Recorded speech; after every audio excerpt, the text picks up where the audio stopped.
ప్రభువునందు నాకు అత్యంత ప్రియమైనటువంటి వాళ్ళారా, మన ప్రభువును రక్షకుడునైనటువంటి యేసుక్రీస్తు వారి యొక్క శుభనామంలో మీ అందరికీ నా హృదయపూర్వకమైన శుభములు, వందనములు తెలియజేస్తున్నాను. ఉదయకాల సమయంలో దేవుని వాక్యాన్ని ధ్యానం చేసుకుందాము. ఈరోజు వాక్య ధ్యానము కొరకు మనం తీసుకున్నటువంటి లేఖన భాగము సమూయేలు మొదటి గ్రంథము 7వ అధ్యాయము 12వ వచనం చదువుకుందాం. అప్పుడు సమూయేలు ఒక రాయి తీసి మిస్పాకును షేనుకును మధ్య దానిని నిలిపి, ఇంతవరకు యెహోవా మనకు సహాయం చేసినని చెప్పి దానికి ఎబెనేజరు అని పేరు పెట్టెను. ఆమేన్. దేవుని నామకు మహిమ కలుగును గాక. ఈ వాక్య భాగం మనం గమనించినట్లయితే ప్రభువు చేసిన మెడను తలపోసుకుంటూ దేవుడు మనకింతవరకు సహాయం చేశాడని చెప్పి మరి ఒక రాయిని తీసుకొని ఇక్కడ సమూయేలు మెస్పాకును షేనుకుని మధ్య దాన్ని నిలబెట్టి దానికి ఒక పేరు పెట్టాడు. ఏం పేరు పెట్టాడంటే ఎబెనేజరు అనే పేరు పెట్టాడు రాయికి. ఎబెనేజరు అనే మాటకు అర్థం ఏంటంటే సహాయపు రాయి అని అర్థం. దేవుడు చేసిన సహాయాన్ని జ్ఞాపకం చేసుకుంటూ దానికి సూచనగా అక్కడ ఒక రాయి నిలబెట్టి దానికి ఎబెనేజరు అని పేరు పెట్టినట్టుగా మనం ఇక్కడ చూస్తూ ఉన్నాం.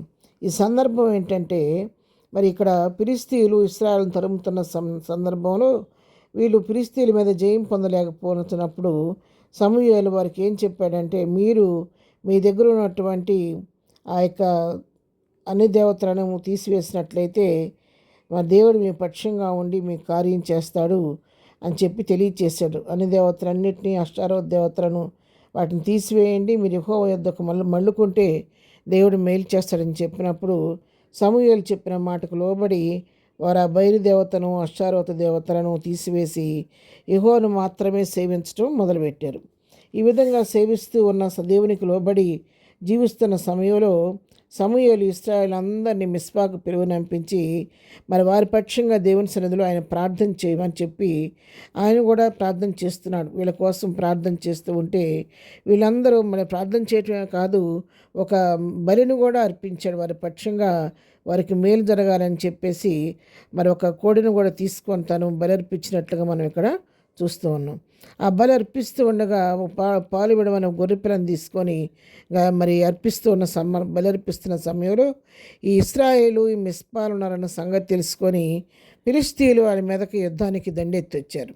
ఇదే మంచి అదునని చెప్పి వాళ్ళని చంపాలని వచ్చారు. కానీ ఎప్పుడైతే సమూయేలు వారి పక్షంగా ప్రార్థన చేశాడో వీళ్ళు అన్ని దేవతలను తొలగించి యెహోవాను మాత్రమే సేవించి వీళ్ళు కూడా ప్రార్థన చేయటం ప్రారంభించారో దేవుడు అప్పుడు వీళ్ళ పక్షంగా ఉండి వారి గొప్ప ఉరుములను పంపించి ఆ యొక్క ఇశ్రాయేలు మీద వారికి జయం కలగకోకుండా ఆ ఫిలిష్తీయులను చెదరగొట్టేశాడంట.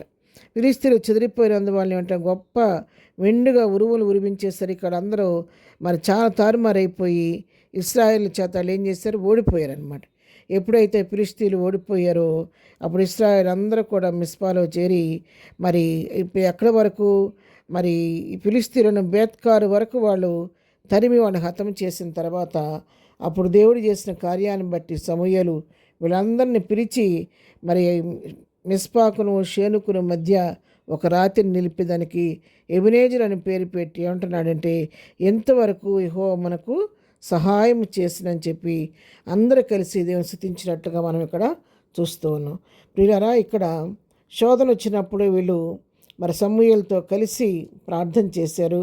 సమూయేలు చెప్పిన మాటకు లోబడి వెంటనే వారి హృదయం వారి జీవితాల్లో వారు సేవిస్తున్నటువంటి అన్ని దేవతలను దూరంగా పారవేశారు.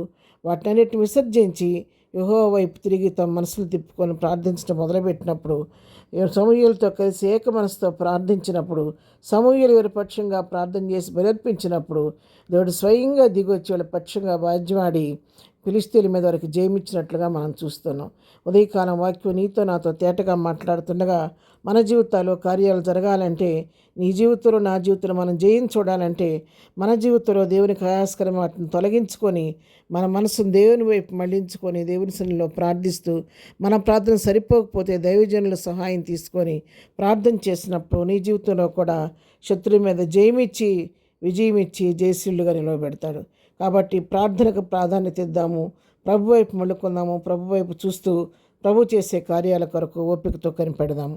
ప్రార్థన. ప్రేమగలిగిన తండ్రి, పరిశుద్ధుడా, నీ కొందనాలు. ఇక్కడ ఇశ్రాయేలు పక్షంగా వ్యాజ్యమాడిన ఆయన ఫిలిష్తీయుల మీద జయం ఇచ్చినట్లుగా మేము చూస్తున్నాం. మా జీవితాల్లో కూడా మేము కూడా మా జీవితం నీకు ఆయస్కరం వాటినన్నిటి విడిచిపెట్టుకొని నీ వైపు తిరిగి నీ సన్నిధిలో ప్రార్థించి జయం పొందుకునే కృప మాకందరికీ దయచేయండి.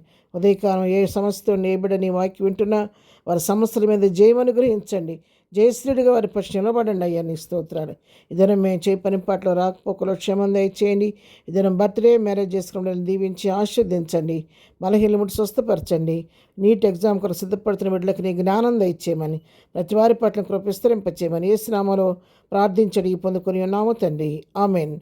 ప్రభు కృప సదాకాలం మనందరికీ తోడై నడిపించునుగాక. ఆమెన్.